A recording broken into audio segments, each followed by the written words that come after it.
Bienvenidos, amigos. A continuación, basándonos en hechos, vamos a ver la peor situación en la que puede encontrarse el ejército ruso desplegado en Ucrania, en la que parece ser ya una guerra de desgaste.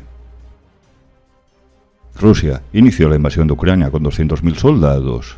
Si bien algunas fuentes citan 180.000. En el momento de la invasión, Ucrania disponía de casi 200.000 soldados profesionales y otros 100.000 integrantes de las unidades de defensa territorial, aunque es posible que el número total ahora ya alcance hasta los 500.000 defensores. En cualquier caso, usando estos números más parejos, la mayor posibilidad del atacante es que las capacidades de sus tropas y poder de fuego sean mucho más determinantes que la de los ucranianos, compensando así, al ser cifras parejas, la desventaja numérica que supone ser el atacante. Para garantizar una victoria militar, en el caso de que Ucrania se defendiese como lo está haciendo, Rusia debería emplear al menos el doble de tropas. A simple vista, es un número insuficiente para vencer un conflicto como el que estamos viendo. ¿Por qué Rusia no emplea un mayor número de tropas? Una de las razones puede deberse a que no esperaban tamaña resistencia, más aún cuando en 2014 el ejército ucraniano pudo ofrecer poca firmeza ante los rusos. Es probable que subestimaron a Ucrania. La segunda posible razón para este limitado número de tropas la veremos más adelante. Aunque Rusia no disponga de un número mayor de tropas necesarias en caso de protagonizar ofensivas, al menos debería verse sobre el campo de batalla alguna maniobra que ofreciese alguna ventaja a los soldados rusos. Algo que yo esperaba, que no hemos visto, y creo que ya tampoco veremos. Por poner un ejemplo apenas demostrativo hecho por mí, Rusia podía por lo menos haber realizado pocos focos de avance, pero con un número de tropas elevado.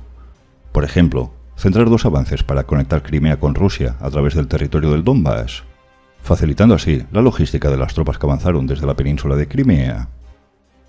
Quizás un segundo gran avance podía haberse realizado de este modo, concentrando un gran número de tropas que podían cercar al grueso del ejército ucraniano frente al Donbass.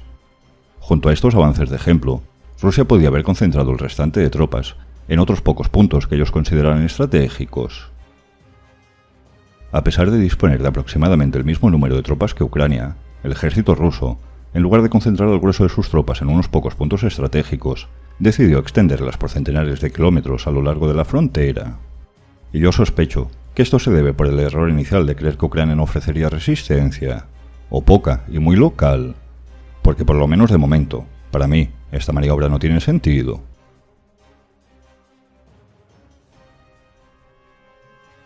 En los primeros días, vimos cómo se desplegó una flota de buques anfibios rusos, esperando para posiblemente desembarcar en las proximidades de Odessa, para días después, posiblemente sin comida a bordo, retirarse. Para mí, un indicio de que las cosas no salieron como esperaban.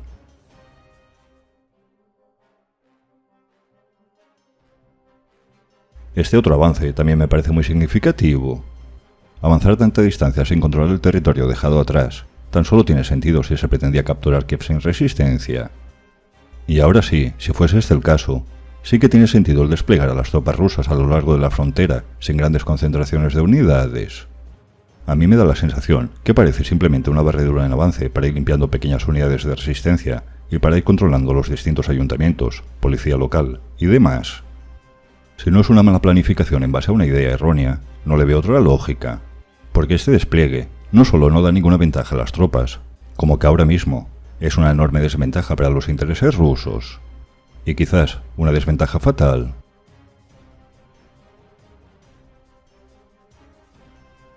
Ahora vamos a ver algunos números que pueden ser esclarecedores, y sospecho que sorprenderán.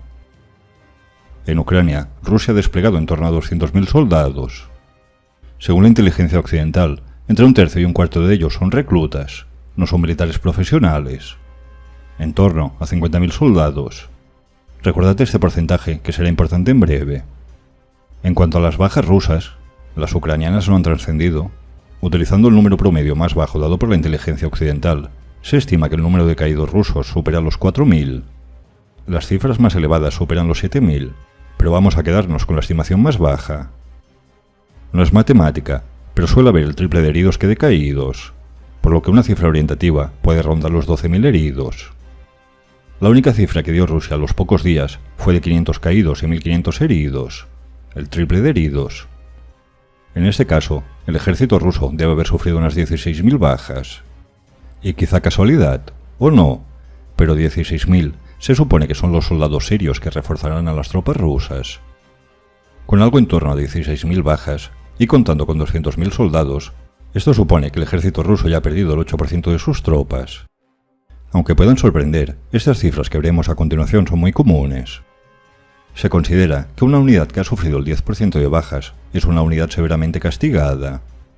Y si las bajas alcanzan el 25%, se considera que esa unidad ha perdido la capacidad de combate, por lo que se suelen retirar del frente y se reorganizan con tropas nuevas.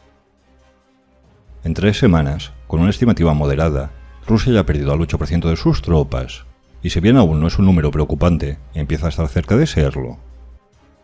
Si en otras 3 semanas, por ejemplo, Rusia perdiese otro 8%, un total del 16%, ya sería una señal bastante mala. No definitiva, pero seriamente preocupante.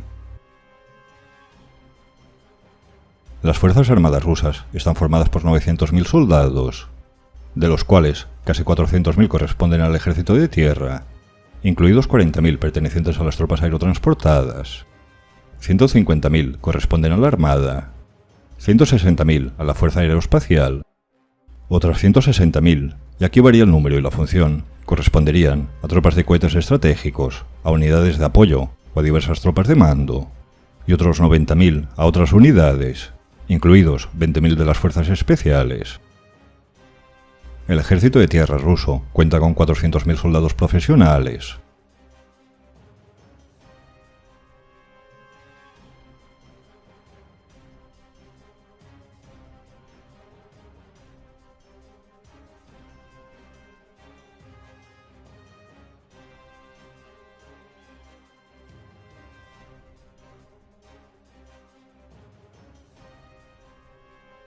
Por comparación, el ejército estadounidense tiene casi 500.000 soldados. Si tenemos en cuenta que Estados Unidos tiene un Producto Interior Bruto casi 20 veces mayor que Rusia, y que Estados Unidos tiene una población que supera en bastante al doble de la población rusa, el ejército ruso no es precisamente pequeño. En Ucrania hay unos 200.000 soldados rusos, de los cuales en torno a un tercio son reclutas haciendo el servicio militar, en torno a 50.000 reclutas. Entonces, esto supone que 150.000 soldados profesionales rusos, de los 400.000, están sirviendo en Ucrania, y esto es casi el 40% de todos los soldados profesionales rusos. En el vídeo anterior, vimos cómo Rusia tenía desplegados en Ucrania al 71% de sus batallones tácticos. Así que en Ucrania, además de gran parte del ejército ruso, también están la mayoría de sus mejores tropas, como los Spetsnaz o los paracaidistas. En torno a casi a la mitad de todo el ejército ruso parece estar, en mayor o menor medida, empantanado en Ucrania ante la brava resistencia encontrada. Y esta debe ser una de las razones por la que Rusia no envió más tropas a Ucrania.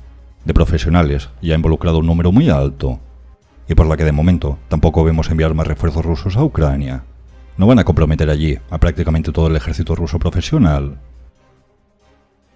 Probablemente Rusia no puede aguantar un conflicto como este durante meses, y probablemente Ucrania tampoco, por lo que se ha establecido una guerra de desgaste, que seguro no estaba prevista por el alto mando ruso, y se debe, en mi opinión, al haber subestimado la resistencia ucraniana, y a no realizar maniobras que sentenciarían rápidamente el conflicto a favor de Rusia.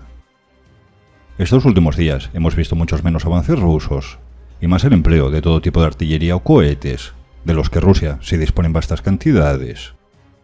Según dicen los especialistas, en un par de semanas como máximo, el ejército ruso destinado en Ucrania puede encontrarse con problemas de falta de municiones, de otros suministros, así como de un agotamiento físico y material que debería frenar cualquier avance. Puede llegar a un punto muerto. Y casualidad o no, de momento, parece que en la mesa de negociación Rusia empieza a rebajar las demandas. Veremos qué ocurre, pero es posible que el haber subestimado la resistencia ucraniana, acompañado de un erróneo despliegue militar, pueda haberse convertido en una trampa en la que se podría encontrar casi la mitad del ejército ruso. Suscríbete, dale a like si te ha gustado el vídeo y hasta pronto.